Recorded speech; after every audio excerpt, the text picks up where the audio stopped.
जय श्री कृष्णा। राधे राधे। कैसे हुई थी राधा रानी की मृत्यु और श्री कृष्ण जी ने क्यों तोड़ दी थी अपनी बांसुरी? भगवान श्री कृष्ण से राधा पहली बार तब अलग हुई थी जब मामा कंस ने बलराम और श्री कृष्ण को आमंत्रित किया। वृंदावन के लोग यह खबर सुनकर अत्यंत ही दुखी हो गए। मथुरा जाने से पहले श्री कृष्ण राधा से मिले थे। राधा कृष्ण के मन में चल रही गतिविधियों को जानती थी। राधा को अलविदा कहकर कृष्ण उनसे दूर चले गए।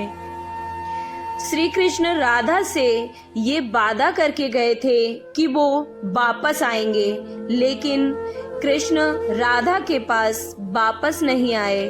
उनकी शादी भी रुक्मिणी से हुई थी। रुक्मिणी ने भी श्री कृष्ण को पाने के लिए बहुत जतन किए थे, बहुत ही तपस्या की थी। श्री कृष्ण से विवाह के लिए वह अपने भाई रुक्मी के खिलाफ तक चली गई थी और राधा रानी की तरह वह भी श्री कृष्ण से बहुत प्यार करती थी। रुक्मिणी ने श्री कृष्ण को एक प्रेम पत्र भी भेजा था जो कि वह आकर उन्हें अपने साथ ले जाएं।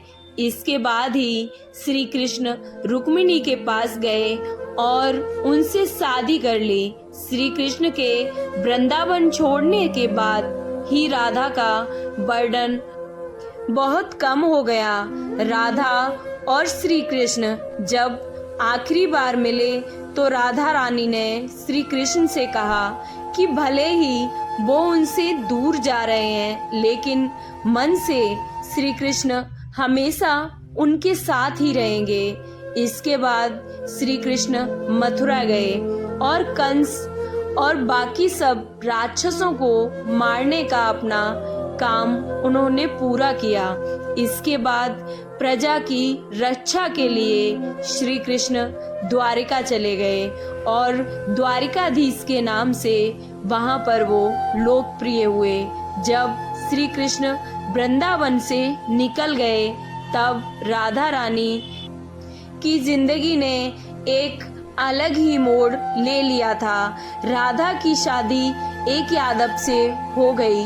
राधा ने अपने दाम्पत्य जीवन की सारी रस्में निभाई और बूढ़ी हुई, लेकिन उनका मन अभी तक श्री कृष्ण के लिए ही समर्पित था और राधा रानी ने पत्नी के तौर पर अपने सारे कर्तव्य पूरे किए।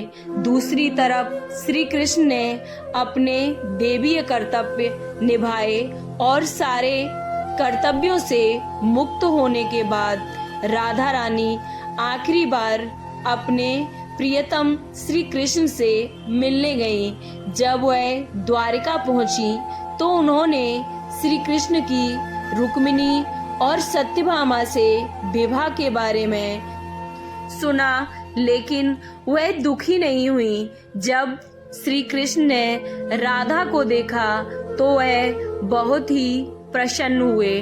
दोनों ने संकेतों की भाषा से एक दूसरे से काफी देर तक बातें करते रहे, किंतु राधा जी को कान्हा की नगरी द्वारिका में कोई नहीं जानता था। उन्हें वहाँ कोई नहीं पहचानता था। राधा द्वारिका में अनजान थी। राधा के अनुरोध पर श्री कृष्ण ने उन्हें महल में एक देविका के रूप में नियुक्त किया। राधा रानी दिन भर महल में ही रहती थी और महल से जुड़े सारे कार्य देखती थी। मौका मिलते ही वह श्री कृष्ण के दर्शन भी कर लेती थी, लेकिन महल में राधा ने श्री कृष्ण के साथ पहले की तरह कोई भी आध्यात्मिक जुड़ाव महसूस नहीं कर पा रही थी और इसलिए राधा रानी ने महल से दूर जाना ही उचित समझा और उन्होंने तय कर लिया था कि वो अब महल में नहीं रहेंगी। उन्होंने सोचा कि वह दूर जाकर दोबारा से श्री कृष्ण के साथ गहरा आत्मीय संबंध स्थापित कर पाएंगी। उन्हें नहीं पता था कि वह कहाँ जा रही हैं, लेकिन भगवान श्री कृष्ण जानते थे।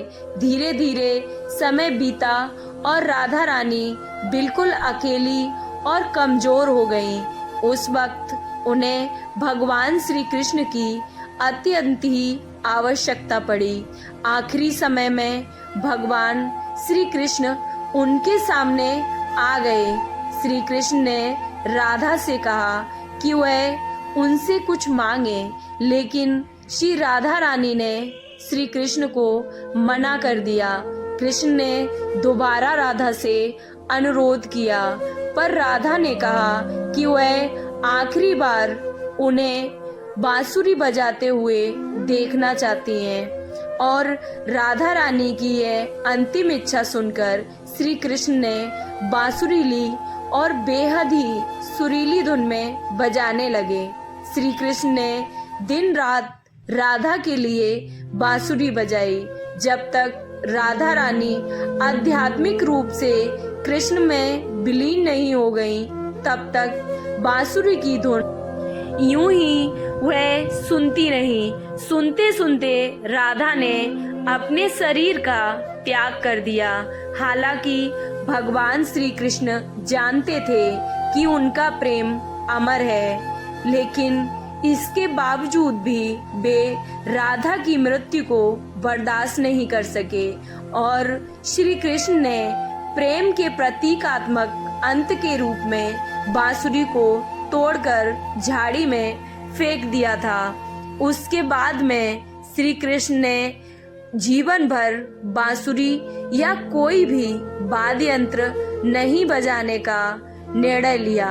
कहा जाता है कि जब द्वापर युग में नारायण ने श्री कृष्ण का जन्म लिया था, तब महालक्ष्मी ने राधा रानी के रूप में जन्म लिया था, ताकि वह मृत्यु लोक में भी श्री कृष्ण के पास उनके साथ हमेशा रह सकें। आपको ये राधा रानी की कथा कैसी लगी और अच्छी लगी है तो कमेंट बॉक्स में राधे राधे जरूर लिखें। चैनल को सब्सक्राइब करें और वीडियो को लाइक करना ना भूलें। जय श्री कृष्णा।